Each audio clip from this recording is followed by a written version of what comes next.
दोस्तों, स्वागत है आपका इस यूट्यूब चैनल पर। आज हम डिस्कस करेंगे जो 2 अगस्त 2025 को सीसीएसयू का एलएलएम एंट्रेंस एग्ज़ाम होने वाला है, उसकी आप क्या स्ट्रेटजी रखेंगे। इसके लिए आपको मैंने लगभग 7 स्ट्रेटजीज़ बताई हैं। जो ऐसी पहला आपको ध्यान रखना है कि आपका सिलेबस क्या है। एलएलएम एंट्रेंस के लिए इसमें 10 सब्जेक्ट्स बताए गए हैं, जिसमें से हर सब्जेक्ट में 10-10 एमसीक्यू आएंगे। टोटल 100 मार्क्स का आपका पेपर होगा, जिसमें 100 एमसीक्यू आपको मिलेंगे। इसमें कोई भी नेगेटिव मार्किंग नहीं है। सब्जेक्ट्स के नाम कुछ इस प्रकार है, जैसे jurisprudence, constitution, BNS, contract act, law of torts, public international law, company law, family law, environmental law, administrative law. इन सब में से 10-10 एमसीक्यू आने हैं। इन्हें आप अच्छे से प्रिपेयर करें और सिलेबस को याद रखें कि ये सब्जेक्ट्स मेरे सिलेबस में हैं। कुछ बच्चे सीपीसी पढ़ने में लगे रहते हैं, जबकि उन सीपीसी सिलेबस में है ही नहीं। नेक्स्ट हमारा पॉइंट आता है जो बेयर एक्ट्स हैं। जितने भी सब्जेक्ट्स ये 10 बताए गए हैं, इनमें से जो बेयर एक्ट वाले सब्जेक्ट्स हैं उनकी बेयर एक्ट्स डिट्टो पढ़ें। उनमें प्रोविज़न्स क्या क्या दिए गए हैं, क्या क्या उनके एसेंशियल्स हैं, ये सब आपको पूरे एक थोरोली अच्छे से पढ़ना है। नेक्स्ट पॉइंट हमारा ये आता है कि आप अपने जो पूरा डे है उसको डिवाइड कर लीजिए 3 शेड्यूल में, morning, afternoon and night. Morning में आप जितने भी मेजर एक्ट हैं, जैसे कॉन्स्टिट्यूशन हो गया, बीएनएस हो गया, इन्वायरमेंटल लॉ आ जाता है, उसे आप मॉर्निंग में पढ़ें। आफ्टरनून में आप माइनर एक्ट्स ले लीजिए, जैसे मुस्लिम लॉ है, फैमिली लॉ है, इसके अलावा कॉन्ट्रैक्ट एक्ट है, लॉ ऑफ टोर्ट्स हैं।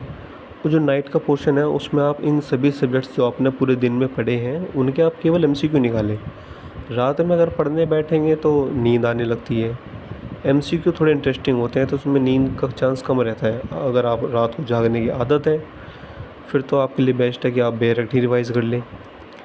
नेक्स्ट 4th स्ट्रेटजी हमारी ये आती है कि इन 10 सब्जेक्ट्स में से कुछ सब्जेक्ट्स आपके बहुत अच्छे हैं, कुछ बहुत अच्छे नहीं हैं। तो जिनमें आपकी कम पकड़ है आप उन्हें ज़्यादा टाइम दीजिए, और जिनमें आप अच्छा है, अच्छे कर पा रहे हैं, उन्हें आप एमसीक्यू के थ्रू ही रिवाइज़ करें। नेक्स्ट हमारी स्ट्रेटजी आती है जो प्रीवियस ईयर पेपर्स होते हैं 10 साल के, आप उन्हें सोल्व करें।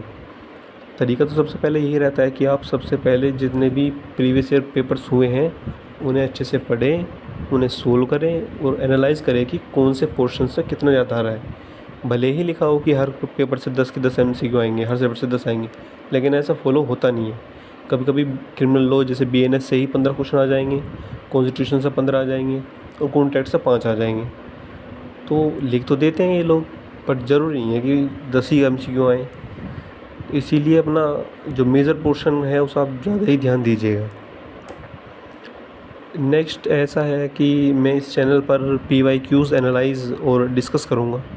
इसकी वीडियो अपलोड इस हफ्ते में मैं शुरू कर दूँगा। लगभग 6 पेपर्स का मैं डिस्कशन करूँगा आपके साथ, तो आप जो आने वाली क्लासेस हैं उन्हें ज़रूर देखें। नेक्स्ट एंड फाइनल है कि आप जितना हो सके उतना रिवाइज़ कीजिए। रिवाइज़ एंड रिवाइज़, बिना रिवीजन के कुछ नहीं होने वाला। ठीक है। उसके बाद आप चाहे तो इस टेलीग्राम चैनल को फॉलो कर सकते हैं, जिस पे डेली ही मैं अपडेट्स डालता रहता हूँ इसी से यूनिवर्सिटी की और लॉ के फील्ड की। ठीक है सर, थैंक यू।